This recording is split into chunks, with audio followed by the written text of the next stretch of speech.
Since the day he decided to start talking about it 9 years after returning from Vietnam, John McCain has not stopped talking about it, invoking his years in captivity when accused of carpetbagging during the race for a House seat in Arizona more than a quarter of a century ago. As a matter of fact, when I think about it now, the place I lived longest in my life was Hanoi, he said in 1982. Most recently, shielding the senator from criticism about his own home ownership ignorance, flack Brian Rogers invade. This is a guy who lived in one house for 5.5 years in prison.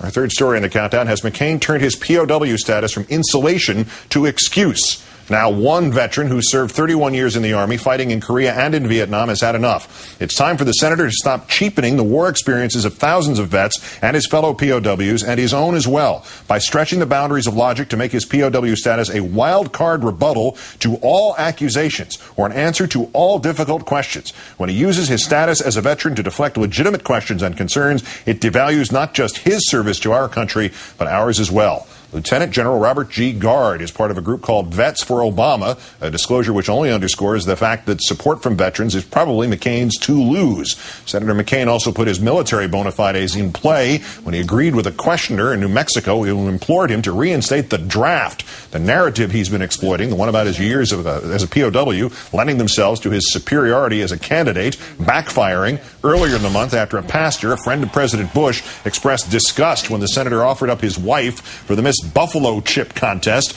as well as for his undignified marital history. Brian Rogers said then, Americans, quote, know that John McCain's faith and character were tested and forged in ways few can fathom.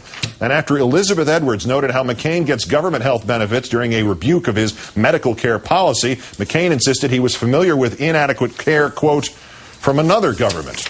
Paul Rykoff, the executive director of Iraq and Afghanistan Veterans of America, author of Chasing Ghosts, joins us again. Good to see you, Paul. Good to be with you, Keith. How do vets feel like this? These remarks from General Gard about cheapening the experience. Is it now like Rudy Giuliani and Biden's famous phrase, and now in a verb in 9/11? What was it? Was it sacrosanct, and is he now making it kind of silly? It's getting close. I mean, he's definitely using it as a political shield for just about everything. He's used it for his marital woes. He's used it recently for his inability to recall exactly how many houses he has. Everybody respects John McCain's service. Everybody knows what he's gone through is unimaginable to most folks. But every POW is not necessarily qualified to be president, and it's not a political shield for every screw-up that he has between now and November. And I think it also gives him an opportunity to talk about veterans' issues in a very specific way, and he hasn't done much of that. He hasn't taken it to that next step, and I'd like to see him do it. Yeah, it does. It does if you take it one step beyond where it is now. If the Democrats were to have run a POW, would it then be an argument of, well, I was in there longer than he was, or he was in there longer than me? Right. I mean, the stuff as shield is one thing. He's also used it to validate his policy decisions and create this aura about himself that he knows best in terms of anything military, thus almost anything international. Well, what kind of problems does that line of thinking create? I think it creates a number of problems. I think it was important to bring up the fact that he does receive veterans benefits. He also went to school on the government's dime. He went to the Naval Academy and he opposed the GI Bill for basically a year of the process. Recently, he's been trying to take credit for that as well, and that's just not true. He's tried to push this argument that he was holding out for transferability. Transferability was always in the law, could have been enacted by the Secretary of the Army or the Navy, and Senator Webb actually offered to include transferability. So did Senator Warner. So I think especially in the area of defense and the area of Veterans Affairs, he's going to be vulnerable at times, and he's going to be attacked most viciously by veterans like General Gard.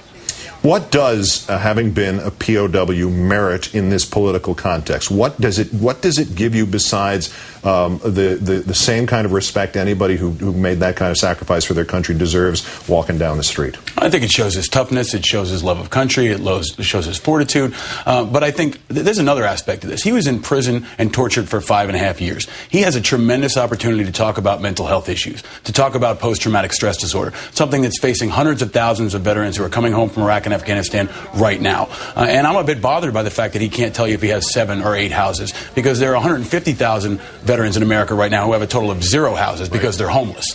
So I think he has an opportunity to be more aggressive on veterans issues, and specifically talking about his personal experience at the lowest levels, at the darkest times when he was suicidal and dealing with some really tough stuff. And this latest hint during the week about the draft, they've come back and said, no, he's been clearly opposed to the draft all along, except now 3 occasions when he's responded favorably and thought of theoreticals that he would bring it back. Does that make vets shudder?